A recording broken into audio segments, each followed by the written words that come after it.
বিসমিল্লাহির রহমানির রহিম। আসসালামু আলাইকুম রহমতুল্লাহ। আশা করি প্রত্যেকে ভালো আছেন। আমরা গত পর্বে অর্থাৎ গত যে আমরা ক্লাসটা করেছিলাম সাক্ষ্য আইনের 10 ধারা থেকে। আজকে আমরা দেখব সাক্ষ্য আইনের 11 ধারা। 11 ধারাটি পরীক্ষার্থীদের জন্য খুবই ইম্পর্ট্যান্ট। এই ধারাটি মূলত আমরা এলিবা হিসেবে জানি এবং এই ধারাটি প্রায় ইতিপূর্বে অনেক পরীক্ষায় আসছে বিভিন্ন উদাহরণের মাধ্যমে।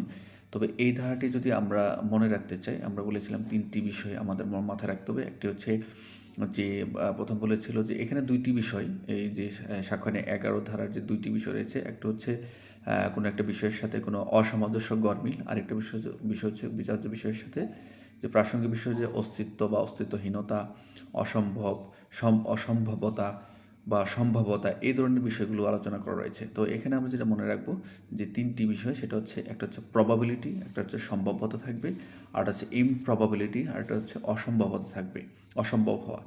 আর একটি বলছিলাম যে ইন্টারফিয়ারেন্স, অর্থাৎ উপসংহার বা সিদ্ধান্তটা কি। এখানে যদি আমরা এলিবাইয়ের কথা চিন্তা করি, আমরা যদি যে এই ধারায় আমরা জানতে পারবো মূলত এলিবাই অর্থ হচ্ছে, আমরা যদি গত পর্বে ক্লাসগুলোতে পড়েছিলাম যে ঘটনার যে বর্ণিত দিন, তারিখ ও সময়ে আসামির যে অন্যত্র অবস্থান, এই অন্যত্র অবস্থানের বিষয়ে যদি অভিযুক্ত আসামি যদি যখন বিজ্ঞ আদালতে সাক্ষ্য উপস্থাপনের জন্য নিজেকে নির্দোষ প্রমাণ করতে চায়, এই নির্দোষ প্রমাণ যদি করতে চাই, তাকেই কিন্তু আমরা আসামির অজুহাত বলে গণ্য হবে।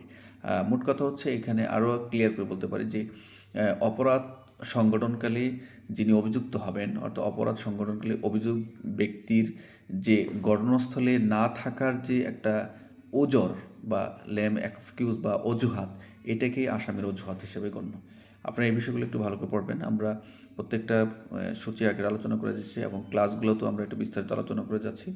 যারা মোটামুটি ক্লাস করে যাচ্ছেন, আশা করি এই বিষয়গুলো তারা একটু ভালো করতেছেন। আমরা নিয়মিত ক্লাস করে যাচ্ছি। আশা করি আপনারাও যারা অ্যাডমিশন নিতে ইচ্ছুক, আপনারা নক করতে পারেন। ধন্যবাদ সকলকে।